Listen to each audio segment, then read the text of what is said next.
Hello, my dear friends. I'm back with a new video, and I hope all of you are doing great.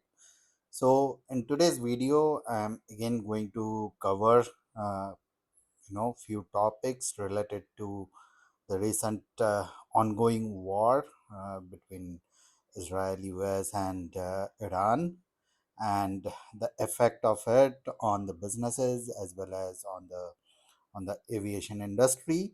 So I'm going to talk about all those. Without any further delay, let's get into the details of our topic today. So, as you know, that it's more than a month now.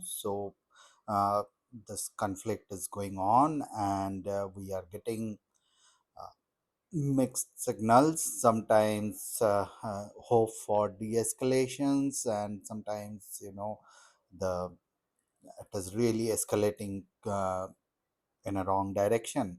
So all these things putting together, what we are seeing that the essential, the shipping route of Hormuz was already blocked for you know since the beginning of this conflict, uh, which had created a choke point for the one fifth of the oil or energy trade globally. Uh, but now what we are seeing that this conflict is escalating beyond just the Persian Gulf region, and it's uh, because new uh, players are getting into the ground, and they started uh, attacking the different countries or ports, which are further creating challenges for the businesses and the critical shipping routes, especially critical for the energy trade and energy security globally. And what we are seeing because of the situation is that uh, the challenge for the pricing uh, of the remaining oil and gas, right? Because if almost 20% is not available suddenly in the market, it's not like that the remaining players can uh, suddenly increase the production and cover that uh, 20 percentage shortfall overnight, right? So because of that, what we are seeing that there is a huge pressure building up in the global oil and gas market. um, we are hearing that uh, since the waiver was given for the Russian uh, oil by the U.S. government. So what does that mean? Though India and China uh, kept on buying uh, their oil requirement from the Russians, but now the other players like Southeast Asian countries like Philippines and Vietnam and others have started getting into this space and trying to secure shipment from Russia. And given the ongoing conflict of Ukraine, so Russia is also having the capacity constraint, so it cannot you know increase the production suddenly. And so there is further pricing pressure that we are seeing. uh, Also, the other major factor what we have started seeing that since the uh, beginning of this war in Persian Gulf, so the U.S. allies in the region and the U.S. forces and their bases have kind of depleted their uh, the air defense systems and the missiles uh, which are not having very high production rate. uh, So the challenge now has become like diversion of critical systems, especially uh, the the Patriot and third air defense systems and some of the other critical uh, military equipments, which are being it is being reported that they are being transported from other regions like in Pacific, like in Japan and South Korea, as well as Taiwan. So some of those regions, so those are being transported to the Gulf, as well as some diversion is being expected or being reported in some of the medias, global media, uh, which were the shipments which were bound for Ukraine are being diverted as well. So what does that mean? That you know uh, other allies of US in those regions are are kind of exposed uh, to further adversarial situation. um, and also the challenges for the global market now is becoming a bit concerning, not just because of the fuel and the oil and gas situation, but also because of uh,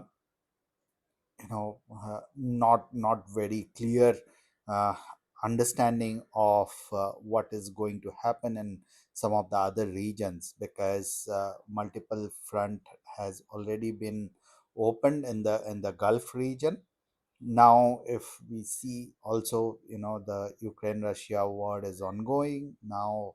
If there is any kind of threat of to the stability in any other region, so that will further erode the trust in the global business and the security fabric.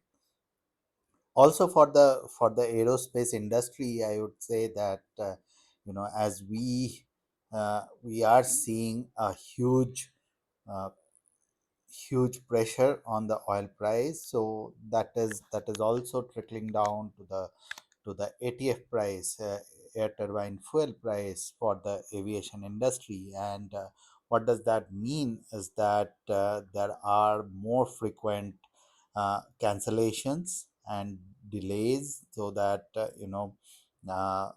the number of passengers and different flights can be probably accommodated in a single flight, and try to avoid uh, most of these regions. And as I told that the escalation is sometimes uh, going beyond just a very specific region. So even the other uh, countries and their airspace is becoming more and more constrained because of sudden um, attacks and escalations. So which means that uh, the air routes are getting further and further shrinked and further choked, um, which puts further pressure on the pressure on the uh, AIZ uh, reason regions. So basically, the airspace of certain countries, because you cannot use the other airspaces, so only a constrained airspace is being used, and that becomes very congested. So it overwhelms the ATC, and that can also create a safety concern for some of those regions. And also, as we are hearing that though some of the airlines in the region are trying to operate, but again and again there are disruptions. And at least from what I have been hearing, that in India the airlines, the Indian Airlines have been canceling most of their flights. So it's like about 70 to 75% of their flights to those regions have been affected from time to time.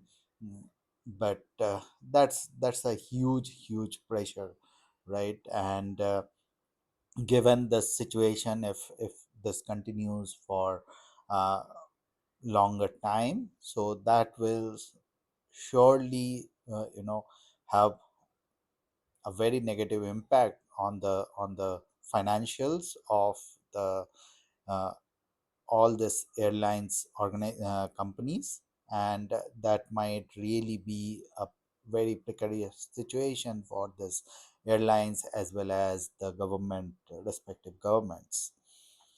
Apart from that, also in general for the businesses, I think we are seeing a lot of pressure, especially the restaurants and hotels. They are under severe pressure because of the shortage of of the fuel. And apart from that, we are also uh, seeing or expecting there are major pressure on other industries, especially the food packaging, uh, the plastics and other materials, metals, um, and also a big challenge is going to be on the uh, security for the fertilizers, right? Because a lot of fertilizers comes through this region, and now with this situation, that is also uh, in long term. I'm not saying that we do not have strategic reserve, so government definitely do have, but if this conflict continues for long, so that strategic reserves would start depleting, and the government's required to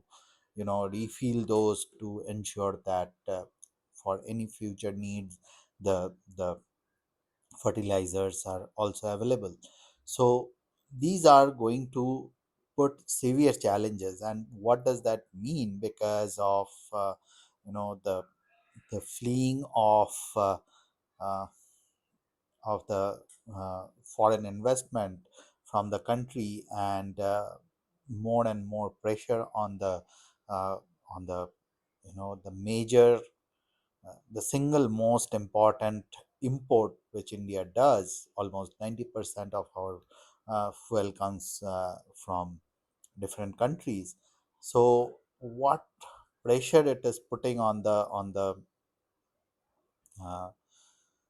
the rupee is that the rupee is on a free fall. And when the rupee is on a free fall and our import bill increases, so that further puts pressure on the inflation.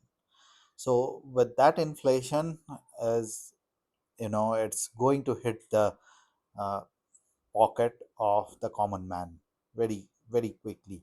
And once that happens, so the discretionary spend in common man's pocket would drastically start to come down.